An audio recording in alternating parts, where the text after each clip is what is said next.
Coach, third time back to Orlando this year. Pretty unique experience preparing to play any team 3 times in one season. How has the preparation process been different this time around, getting ready for this championship? Well, we're definitely hoping that the third time is the best time coming down. It has been unique. You know, you spend so much time with it being our first conference game. We spent a lot of time throughout the summer preparing for this game, and then when the game was canceled and moved back a few weeks, obviously we had to make some adjustments and you kind of formulate a couple new plans and different things of attack in that regards. But being able to come down and play the game, we don't feel like we played the game up to the level of what we're capable of. But give a lot of credit to UCF and what they were able to do. But as this season has progressed, I've seen our football team continue to grow, and they've learned from every experience that we've had. And I think that our last trip really helped build us in some ways with where we were wanting to get to. And we're excited for another opportunity to come play this game. A guy that's only a sophomore who has stolen quite a few headlines this year is the back-to-back Special Teams Player of the Year in Tony Pollard.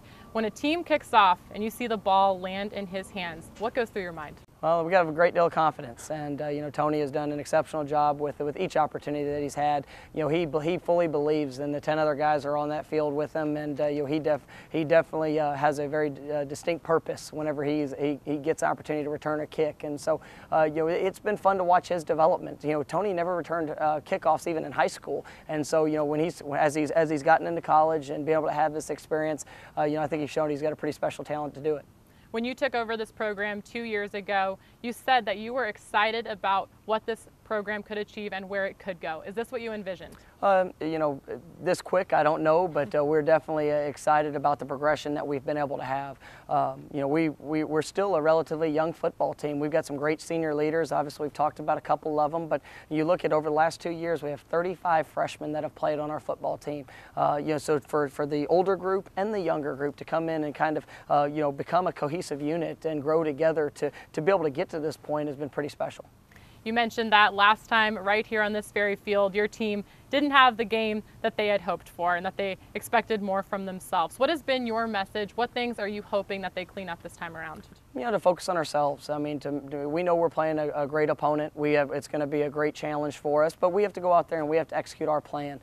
We know that you can't give away extra possessions. You got to take care of the football. Hopefully, we can create a couple takeaways to help out our offense, and then it's going to take all 3 phases: offense, defense, and special teams. They're going to play a big role in tomorrow's game, but that's what happens when you get to a championship game with this type of atmosphere. And so we just really need to focus on ourselves tomorrow. There's so much at stake: a conference championship, a New Year's Day bowl game, and your only loss on the schedule coming right here this season. How much motivation do these guys have, and how do they kind of keep these emotions in check, just knowing what is on the line in this game? Well, we have to play with composure, and our guys are excited. We're excited about the opportunity to come back and to be able to play in this place against this opponent, because it's the only opponent that we've had a setback against. And so we feel like we've grown throughout this season. We've progressed as a football team, but with that being said, we've got to go get it done on the field. And our guys are looking forward to the challenge, but we know it's going to be a 60-minute contest, and we got to maintain our composure regardless of what the circumstance is. And I think we've seen experiences throughout this year, whether it was at Houston, being down 17 points 3 different times in the second half, how they've responded. I think we've been able to build off a lot of that throughout the season. What will be your message to the team before they run out of the tunnel and take the field in the biggest game of the year? To trust your training. Obviously we've progressed as this year has gone on, and we've built off of every experience, and so tomorrow is going to be no different. And as we get to run out of that tunnel, we're definitely looking forward to every second. We're gonna do everything that we can to make sure we put ourselves in a position to achieve that success. But know that it's going to be like every game, ups and downs, the ebbs and flows. We've got to make sure that we're always composed and go out there and just make that next play.